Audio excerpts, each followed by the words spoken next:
अस्सलामु अलैकुम वरहमतुल्लाह। बसा औक़ात ये सवाल किया जाता है कि सुन्नत मौक़दा और गैर मौक़दा के पढ़ने में क्या फ़र्क है। इसके दरमियान बहुत ही सादा सा फ़र्क है जो इंशाल्लाह हम आसान लफ्ज़ों में आपके सामने बयान फरमाएंगे।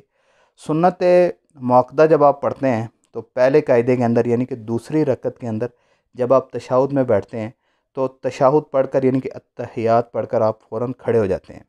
लेकिन सुन्नत जो गैर मौक़दा हैं उसमें आपको इख्तियार है, आप तशहुद पढ़ने के बाद दुरूद भी पढ़ सकते हैं, साथ दुआ भी पढ़ सकते हैं। इसी तरह जब सुन्नत गैर मौक़दा में आप तीसरी रकत के लिए खड़े होंगे तो आप सुबहान अल्लाह से भी शुरू कर सकते हैं। क्योंकि सुन्नत गैर मौक़दा जो है इसकी जो 4 रकत हैं, इसमें से 4 रकतें हर एक जो है वो 2 नफल की हैसियत रखता है मुस्तकिलन, यानी कि पहले 2 और आखिरी 2। इसलिए आप इनको अलग अलग करके भी पढ़ सकते हैं।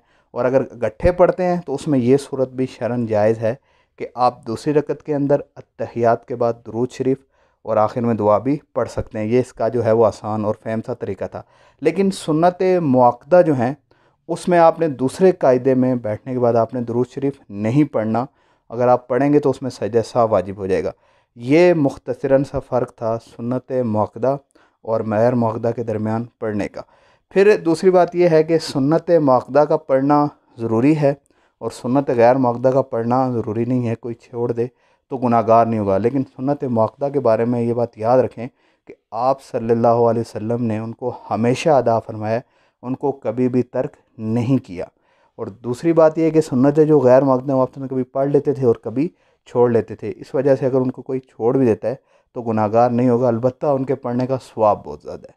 वमा अलैना इल्लल बलाग।